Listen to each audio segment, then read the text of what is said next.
ആയിഷ റളിയല്ലാഹു അൻഹായുടെ വിവാഹം സംബന്ധിച്ച് മുസ്തഫയുടെ പ്രസംഗത്തിലുള്ളതാണ്. ആയിഷ ബീവിയുടെ വിവാഹത്തെ സംബന്ധിച്ച് നേരത്തെ ഒരു ചർച്ച നടന്നിരുന്നുവല്ലോ. അവിടെ വിവാഹം എന്ന് പറയുന്നില്ല. ആയിഷ ബീവിയുടെ വയസ്സ് 18 19 പറഞ്ഞിരുന്നല്ലോ എന്നുള്ള. അവിടെ മുസ്തഫ കടന്ന് ഉരുളുന്നത് താൻ ആയിഷ റളിയല്ലാഹു അൻഹായെ നബി സല്ലല്ലാഹു അലൈഹി വസല്ലം വിവാഹം ചെയ്തത് 18 വയസ്സിലാണെന്ന് പറഞ്ഞിട്ടില്ല എന്ന് വരുത്തി തീർക്കാനാണ്. അതിന് മൂപ്പർ മുന്നോടിയായിട്ട് നബി സല്ലല്ലാഹു അലൈഹി വസല്ലം നടത്തിയ യുദ്ധങ്ങളെ പറ്റിയാണ് പറയുന്നത്. ഇതും യഥാർത്ഥത്തിൽ മുസ്തഫയുടെ തട്ടിപ്പിൻ്റെ ഒരു ഭാഗമാണ്, അല്ലെങ്കിൽ വീണെടുത്ത് കടന്നു ഉരുളുക എന്ന് നമ്മൾ പറയുന്ന അതിൻ്റെ ഭാഗമാണ്. മക്കയിൽ നബി സല്ലല്ലാഹു അലൈഹി വസല്ലമക്ക് പ്രശ്നമൊന്നുമില്ലായിരുന്നു. മദീനയിൽ വന്നപ്പോഴാണ് പ്രശ്നം. അവിടെയാണ് ഈ യുദ്ധങ്ങളെ സംബന്ധിച്ചൊക്കെ മുആവിയൻ്റെ ആളുകൾ എഴുതി വച്ചിട്ടുള്ളത്. അതെന്തിനു വേണ്ടിയാണ്? അവർക്ക് അവരുടെ രാഷ്ട്രം വികസിപ്പിക്കാൻ, മറ്റ് രാഷ്ട്രങ്ങളിലേക്ക് കടന്നു കയറാൻ എന്നൊക്കെയാണ് മുസ്തഫ തട്ടി വീണത്. എന്നിട്ട് ഇവർ ചോദിക്കുന്നത്, നബി സല്ലല്ലാഹു അലൈഹി വസല്ലം നേരിട്ട് പങ്കെടുത്ത 27 യുദ്ധം, 10 വർഷം കൊണ്ട് 27 യുദ്ധം നടത്തുക എന്നുള്ളത് സാധ്യമാണോ? അതുപോലെ നബി പങ്കെടുക്കാത്ത വേറെ യുദ്ധങ്ങൾ അതെല്ലാം കൂടി കൂട്ടുമ്പോൾ 40 മറ്റോ സംഖ്യ പറയുന്നുണ്ട്. ഇത്രയും യുദ്ധങ്ങളൊരു മനുഷ്യന് സംഘടിപ്പിക്കാൻ കഴിയുമോ? യുദ്ധത്തിന് പോകണമെങ്കിൽ എന്തൊക്കെ പ്രയാസങ്ങളുണ്ട്. നബിക്ക് സൈന്യമല്ല, ആ സൈന്യത്തെ ഉണ്ടാക്കണം, അവർക്ക് ആയുധം ഉണ്ടാക്കണം എന്നൊക്കെയാണ് മുസ്തഫയുടെ കണ്ടുപിടുത്തം. യഥാർത്ഥത്തിൽ മുസ്തഫ സഹാബിമാരെ സംബന്ധിച്ച്, നബി സല്ലല്ലാഹു അലൈഹി വസല്ലം വളർത്തിയെടുത്തിട്ടുള്ള നബിയുടെ ശിഷ്യന്മാരെ സംബന്ധിച്ച് മനസ്സിലാക്കിയിട്ടില്ല എന്നതാണ് വസ്തുത.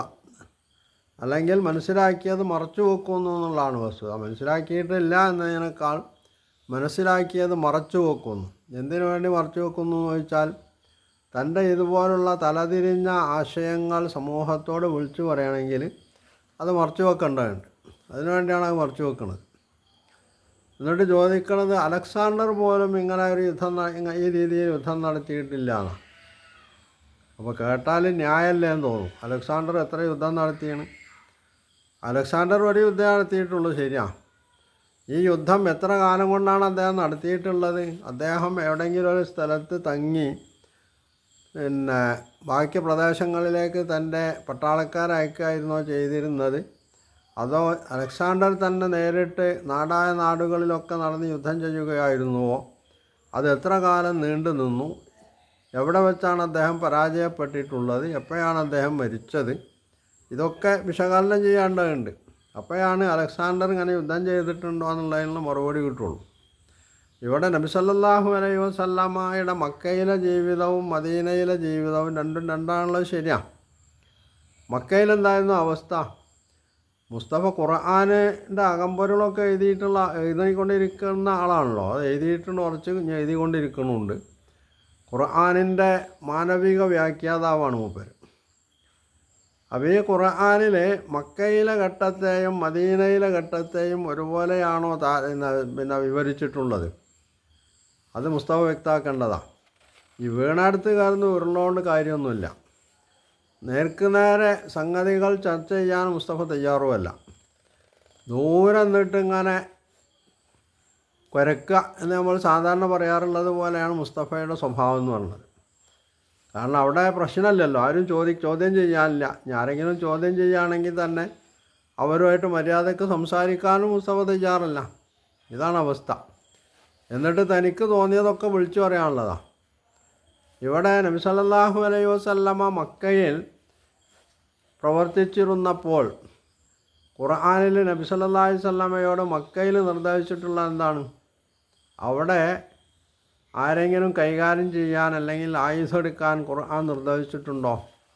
ഇല്ല എന്നുള്ള വസ്തുത. മക്കയിലെ 23 വർഷക്കാലത്തിൽ 3 വർഷക്കാലം എന്ന് പറഞ്ഞത് സ്വകാര്യമായിട്ടുള്ള പ്രബോധനമാണ്.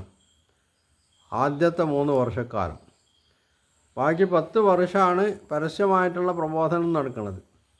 ഈ പ്രബോധനത്തിൽ മക്കയിൽ അവിടെ ഈ ആളുകളുമായിട്ട് നബിയുടെ ശത്രുക്കളുമായിട്ട് കയ്യാങ്കളിക്ക് ഒരുങ്ങിയാൽ പ്രസ്ഥാനത്തിൻ്റെ പ്രവർത്തനങ്ങൾ നിലച്ചു പോകും.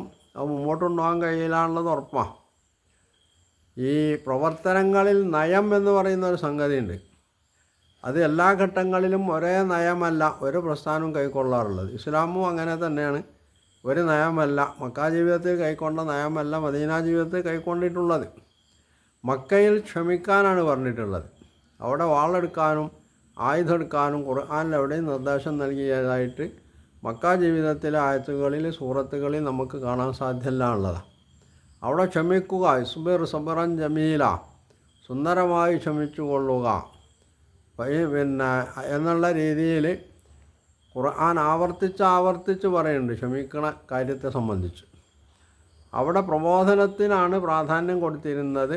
അവിടെ മക്കയിലുള്ള ആളുകളും മക്കയിലേക്ക് പുറമേ നിന്ന് വരുന്ന ആളുകളെയും ഒക്കെ കണ്ട് അവർക്ക് ഇസ്ലാമിൻ്റെ സന്ദേശം എത്തിച്ചു കൊടുക്കുക. അങ്ങനെയാണ് മദീനയിൽ നിന്ന് വന്നിട്ടുള്ള ഒരു സംഘം ഹജ്ജ് കാലത്ത് ഹജ്ജിന് വേണ്ടി വന്നപ്പോൾ അഖബയുടെ അടുത്ത് വെച്ചിട്ട് നബി സല്ലല്ലാഹു അലൈഹി വസല്ലമയുമായി സന്ധിക്കണത്. അപ്പോൾ നേരത്തെ അവർ മദീനയിൽ നിന്ന് ജൂതന്മാരിൽ നിന്ന് കേട്ടറിഞ്ഞ പ്രവാചകനാണിത് എന്ന് മനസ്സിലാക്കുകയും പ്രവാചകന്മാർ നമുക്ക് മുമ്പായിട്ട് ജൂതന്മാർ നമുക്ക് മുമ്പായിട്ട് ഈ പ്രവാചകനെ അംഗീകരിച്ചുകൊണ്ട് നമ്മളെ മറികടക്കാൻ പാടില്ല എന്ന് തീരുമാനിക്കുകയും ചെയ്തതിൻ്റെ അടിസ്ഥാനത്തിലാണ് മദീനയിൽ, അതായത് അന്നത്തെ യഥരിബിൽ നിന്ന് വന്ന ഈ ആളുകൾ ഇസ്ലാം സ്വീകരിക്കുന്നത്. തുടർന്നാണ് മുസ്അബ് ബിൻ ഉമർ റളിയല്ലാഹു അൻഹുവിനെ മദീനയിലേക്ക് നബി സല്ലല്ലാഹു അലൈഹി വസല്ലം ഇസ്ലാമിക പ്രചരണത്തിന് വേണ്ടി അയക്കുന്നത്. അദ്ദേഹം അവിടെ ചെന്ന് വീടുകളിലൊക്കെ കയറി ഇറങ്ങി ആളുകളുമായി സംവദിച്ചു. അവരിൽ നല്ലൊരു ഭാഗം ഇസ്ലാം സ്വീകരിച്ചു. അതിനെ തുടർന്നാണ് നബി സല്ലല്ലാഹു അലൈഹി വസല്ലമ മദീനയിലേക്ക് ഹിജ്റ പോണത്. മദീനയിലേക്ക് ഹിജ്റ പോകുന്നതിന് മുമ്പ് നബി സല്ലല്ലാഹു അലൈഹി വസല്ലമയുമായി ഖുറൈശികൾ കൊമ്പ് കോർത്തിട്ടുള്ളത് എങ്ങനെയാണെന്നുള്ളത് ഖുർആൻ തന്നെ വിവരിച്ചിട്ടുണ്ട്. അതായത് നബി സല്ലല്ലാഹു അലൈഹി വസല്ലമയുടെ അനുയായികളൊക്കെ മദീനയിലേക്ക് പോയപ്പോൾ മുഹമ്മദ് ഇനി ഇവിടുന്ന് രക്ഷപ്പെടാൻ പാടില്ല എന്ന് തീരുമാനിച്ചിട്ടാണല്ലോ അവർ നബി സല്ലല്ലാഹു അലൈഹി വസല്ലമയുടെ വീട് വളഞ്ഞിട്ടുള്ളത്. മുസ്തഫ സൂറത്ത് അംഫാലും സൂറത്ത് തൗബയും ഒക്കെ ഒന്ന് വായിക്കണമെന്നല്ല, അവിടെ വിശുദ്ധ ഖുർആൻ നബി സല്ലല്ലാഹു അലൈഹി വസല്ലമക്കെതിരിൽ ഇവർ നടത്തിയിട്ടുള്ള ഗൂഢാലോചനയെ സംബന്ധിച്ച് പറയുന്നുണ്ട്. വൈദ് യംകുറു ബിക്കല്ലദീന കഫറു, നിഷേധികൾ ശത്രുക്കൾ നിനക്കെതിരിൽ ഗൂഢാലോചന നടത്തിയിട്ടുള്ള തന്ത്രങ്ങൾ മെനയാൻ ശ്രമിച്ച സമയം അവരാലോചിച്ചിട്ടുള്ളത് ഒന്നുകിൽ നബി സല്ലല്ലാഹു അലൈഹി വസല്ലമയെ കൊല്ലുക, മുഹമ്മദിനെ കൊന്നുകളയുക, അല്ലെങ്കിൽ ബന്ധിതനാക്കുക, അല്ലെങ്കിൽ നാട് കടത്തുക എന്നുള്ളതാണ്. അവസാനം അവർ കൊല്ലാൻ തീരുമാനിച്ചു. അവിടെ നിന്നാണ് നബി സല്ലല്ലാഹു അലൈഹി വസല്ലം രക്ഷപ്പെട്ട് തൗർ ഗുഹയിൽ പോയി ഒളിച്ചിരിക്കുന്നതും അവിടെ നിന്ന് അബൂബക്കർ റളിയല്ലാഹുവും അദ്ദേഹവും മദീനയിലേക്ക് പോകുന്നതുമൊക്കെ. ഇവിടെയൊക്കെ ഖുറൈശികളെ അവരിലുള്ള ശത്രുക്കൾ നബി സല്ലല്ലാഹു അലൈഹി വസല്ലമയുടെ ശത്രുക്കൾ നബിയെയും അബൂബക്കർ റളിയല്ലാഹുവിനെയും പിടികൂടാൻ വേണ്ടി ശ്രമിക്കുന്നുണ്ട്. പക്ഷേ അവിടെ അവർക്ക് പിടികൊടുക്കാതെ നബി സല്ലല്ലാഹു അലൈഹി വസല്ലമയെയും അബൂബക്കർ റളിയല്ലാഹുവിനെയും രക്ഷിക്കുന്നത് അല്ലാഹുവാണ്. ഇത് യഖൂലു സാഹിബിഹി ലാ തഹ്സൻ എന്ന് പറഞ്ഞത് എപ്പോഴാണ്? താങ്കൾ ദുഃഖിക്കണ്ട, അള്ളാഹുണ്ട് നമ്മളെ കൂടെ, അള്ളാഹു നമ്മളെ കാത്തുകൊള്ളുമെന്ന് പറയുന്നത് തൗർ ഗുഹയിലെ ആ ഗുഹയിൽ തൗർ പർവ്വതത്തിലെ ഗുഹയിൽ ഒളിച്ചിരുന്ന സമയത്താണ്. അവിടെ നിന്ന് മദീനയിലേക്ക് പോയി മദീനയിലെത്തിയതിന് ശേഷം അവിടെ മദീനയുടെ അടുത്ത് ഖുബാ മസ്ജിദ് പണി വന്നു. അപ്പോൾ ഈ ഖുബാ മസ്ജിദ് സഹാബിമാർക്കുള്ള താൽക്കാലിക സംരക്ഷണ കേന്ദ്രമായിരുന്നു എന്നാണ് മുസ്തഫ പറയുന്നത്. നബി സല്ലല്ലാഹു അലൈഹി വസല്ലമ മദീനയിലെ ആളുകളെയും മക്കയിൽ നിന്ന് വന്നിട്ടുള്ള മുഹാജിറുകളെയും തമ്മിൽ അതിനു മുമ്പ് തന്നെ സാഹോദര്യ പാശത്താൽ ബന്ധിപ്പിച്ചിട്ടുണ്ട് എന്നുള്ളതാണ്. അതുകൊണ്ട് മക്കയിൽ നിന്ന് വന്നിട്ടുള്ള അതിഥികളെ അൻസാറുകൾ സ്വീകരിക്കുകയും അവർക്ക് വേണ്ട എല്ലാ സൗകര്യങ്ങളും അൻസാറുകൾ അവിടെ ഒരുക്കി കൊടുക്കുകയും ചെയ്തിട്ടുണ്ട്. അതിന് മുആഖാത്ത് എന്നാണ് ഇസ്ലാമിക ചരിത്രത്തിൽ വിശേഷിപ്പിച്ചിട്ടുള്ളത്. സാഹോദര്യ സ്ഥാപനം, ആദർശത്തിൻ്റെ അടിസ്ഥാനത്തിലുള്ള സാഹോദര്യമാണത്. ഇതിനെയാണ് സൂറത്ത് ഹശ്റിൽ വിശുദ്ധ ഖുർആൻ പ്രശംസിച്ചിട്ടുള്ളത്. വല്ലദീന തബവ്വ ഉദ്ദാറ വൽ ഈമാന മിൻ ഖബലിഹിം യുഹിബ്ബൂന മൻ ഹാജറ ഇലൈഹിം.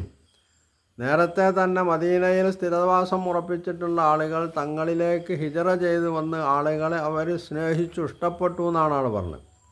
ആ ഇഷ്ടത്തിൻ്റെ അടിസ്ഥാനത്തിലാണ് അവർ മുഹാജിറുകൾക്ക് മദീനയിൽ സംരക്ഷണം നൽകിയിട്ടുള്ളത്. ആ സംരക്ഷണത്തിൻ്റെ ബലത്തിലാണ് തുടർന്ന് അങ്ങോട്ട് നബി സല്ലല്ലാഹു അലൈഹി വസല്ലം മദീനയിൽ പ്രവർത്തിച്ചു പോന്നിട്ടുള്ളത്. അതിനെ തുടർന്നാണ് നബി സല്ലല്ലാഹു അലൈഹി വസല്ലം മദീനയിലേക്ക് രക്ഷപ്പെട്ടു എന്ന് ബോധ്യമായപ്പോഴാണ് മക്കയിലുള്ള ആളുകൾ അല്ലെങ്കിൽ ശത്രുക്കൾ അബൂ സുഫിയാനെ പോലുള്ള ആളുകൾ, അബൂജഹലിനെ പോലുള്ള ആളുകൾ മദീനയിലുള്ള, അതായത് യസ്രിബിലുള്ള അബ്ദുല്ലാഹിബിൻ ഉബയ്യബിൻ സുലൂലിന് കത്തെഴുതുകയും നബി സല്ലല്ലാഹു അലൈഹി വസല്ലമയെയും അനുയായികളെയും അന്ന് പുറത്താക്കാൻ പറയുകയും ഒക്കെ ചെയ്യുന്നത്. പിന്നീടാണ് അവർ യുദ്ധത്തിന് വേണ്ടിയുള്ള തയ്യാറെടുപ്പ് നടത്തുന്നത്. ഇതൊന്നും ചരിത്രത്തിൽ ഉള്ള ഈ സംഗതികൾ മറച്ചു വച്ചിട്ട് നബി സല്ലല്ലാഹു അലൈഹി വസല്ലമ വായിൽ ഇങ്ങനെ കയ്യിട്ടാൽ കടിക്കാത്ത പച്ചപ്പാവമായിരുന്നു വരുത്തി തീർക്കാനാണ് മുസ്തഫയുടെ ശ്രമമെങ്കിൽ അത് മുസ്തഫ തന്നെ താലോലിച്ച് കൊണ്ടുനടക്കേണ്ടി വരും. ലോകം അത് അംഗീകരിച്ച് തരൂല. അങ്ങനെ മുസ്തഫ നബി സല്ലല്ലാഹു അലൈഹി വസല്ലമയെ വിശുദ്ധീകരിക്കാൻ ശ്രമിക്കേണ്ടതുമില്ല. കാരണം ഇസ്ലാമിക ചരിത്രത്തിൽ നബി സല്ലല്ലാഹു അലൈഹി വസല്ലമയുടെ കാലത്ത് മാത്രമല്ല, അതിൻ്റെ മുമ്പ് യുദ്ധങ്ങൾ നടന്നിട്ടുണ്ട്.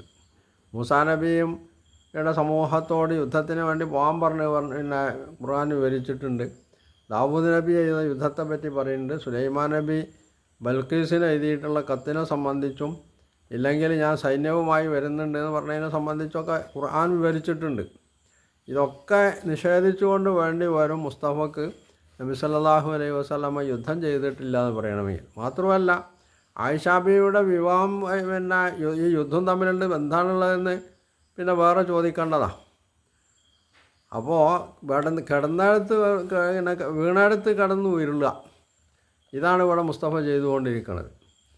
നേരത്തെ താൻ പറഞ്ഞ ആയിഷാ ബീവിയെ 19ാമത്തെ വയസ്സിൽ നബിക്ക് വെച്ച് കെട്ടിച്ചു കൊടുത്ത മുസ്തഫയാണ് ഇപ്പോൾ ആയിഷാ ബീവി നബി സല്ലല്ലാഹു അലൈഹി വസല്ലമയുടെ ഭാര്യയായിരുന്നില്ല എന്നും നബിയുടെ ശിഷ്യയായിരുന്നു എന്നും തട്ടി വീണത്. ഗതികേടെ നിൻ്റെ പേരോ മുസ്തഫ എന്ന് ചോദിക്കേണ്ടി വരികയാണ്.